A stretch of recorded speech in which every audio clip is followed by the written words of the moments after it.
Hello, we're back again. This is part 2 of July. What day is this? 13? I think so. July 13, 2022. And we were sharing about our personal stories of what happened with us in relation to the baptism in the Holy Spirit and so forth. And I was just telling you about being with Randy Harima at Ron Wieringa's house, and he says, on Monday nights, I lead an action group of junior high students at Bob and Shirley Godfrey's house. In their basement. And it was in their basement. It was a walkout basement. And so would you like to come with me? And I thought, well, might as well. I don't have anything else to do. So I came there and met the Godfreys, and there was a sign just outside the door, everyone welcome, but remove your shoes. Yes. Shirley kept a very clean house. Yeah, she did. And so we came down, you weren't with me that time. No. That was my first time there, and I came down the steps, and here the basement was full of junior hires, like mainly 6th, 7th, and 8th graders. And I think there were around 80 kids down there, 80 kids. And I was overwhelmed because Randy was playing the guitar and they were singing, and these kids, they just had their hands up like this. You know, I knew it wasn't something that was just to put on or just to form or, you know, not from junior high kids. I mean, they were raising their hands. I saw some with tears. Worshiping the Lord. Worshiping God. Some had tears coming down their eyes, and then they formed a prayer circle and prayed for people that were sick, and they, you know, they prayed in the Spirit over people, in tongues over them. And I think there were tongues and interpretation in that particular meeting too. And then right outside, it was a walkout basement, and there was a swimming pool, a fairly large one. I mean, it wasn't a fabricated one, it was cement. I mean, it was pretty, and that's where they would baptize people. And so that was a very significant night to me in, I think, late June, early July of 1973. And it opened the door for many more things for me. I still remember the day that I was in Deeper Life Tabernacle. I had been praying about this then. It was soon after that. And I was standing there at the close. It was coming to the end of the service. It was a hot night. They didn't have air conditioning. My shirt was sticking to the pew. I remember when I moved forward, it was sticking on there. It was just a tiny, it wasn't a real old big, church. but it was packed with people.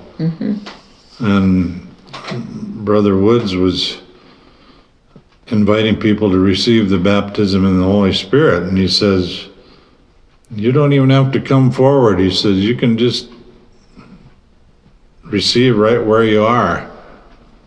He says, just raise your hands and receive. Well, raising hands was something I had never done before in church. You know, I thought, wow, that is pretty weird. That's pretty radical or whatever. Raising your hands, you know, in church and worshiping or praying. But then, so I didn't do it right at first. But then he says, okay, now let's join each other's hands and then raise them up. And so there was 2 people I didn't know, these people next to me. I was the only one that I knew in the service there.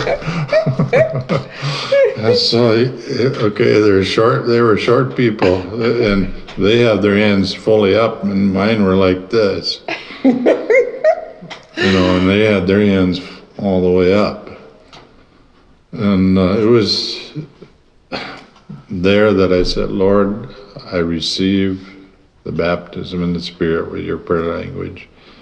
And it was like there were some phrases there, but I still wasn't free to speak them out of my mouth.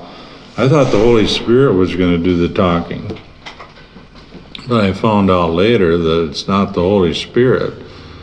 It says in Acts, it says, and they spoke with tongues. The people spoke with tongues as the Holy Spirit gave the utterance. Mm-hmm. The Holy Spirit doesn't speak. I mean, he's not the one that articulates it. We are. I mean, we speak it. And so, anyway, I got home, and I knelt by the bed, and here were those phrases of tongues that were there. And I still had a battle in my mind. I thought I had taken Spanish, 4 semesters of Spanish in college, and a whole year of Greek in college. And I thought, I'm going to fool myself here. How stupid, It was pride, and it was, I don't know what all. Thinking it was either Spanish or Greek. I thought, if I say this, I'm going to end up saying something that I already know, and I'm just going to embarrass myself.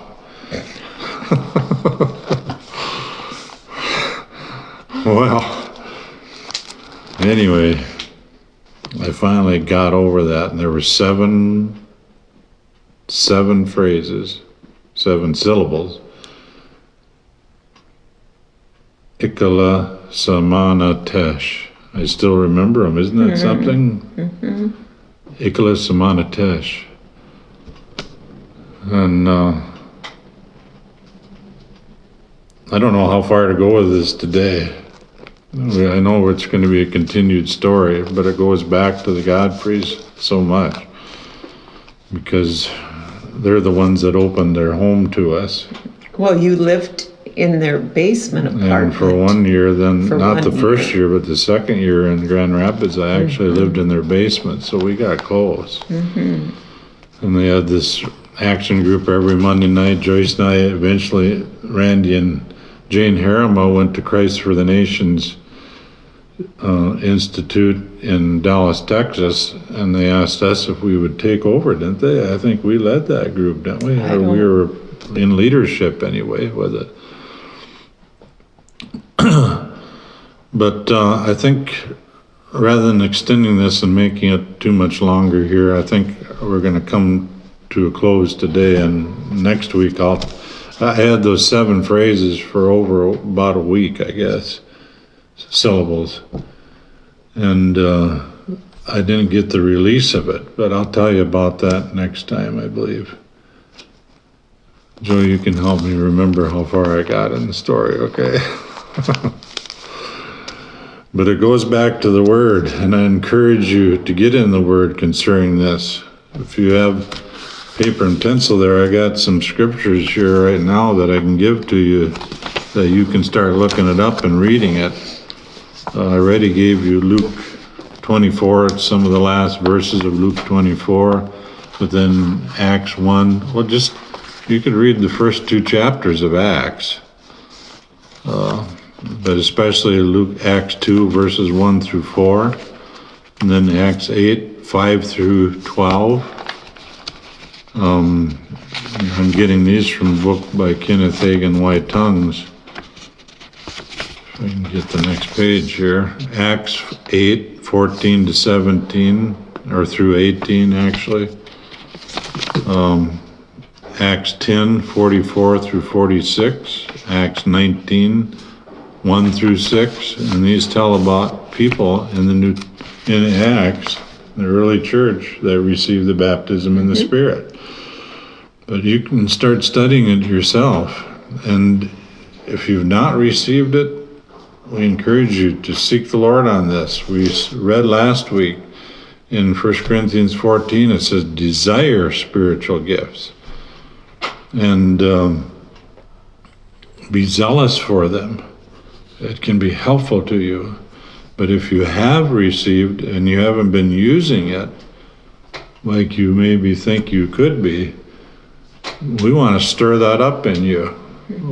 I've had it stirred up in me in this last, especially since about last October.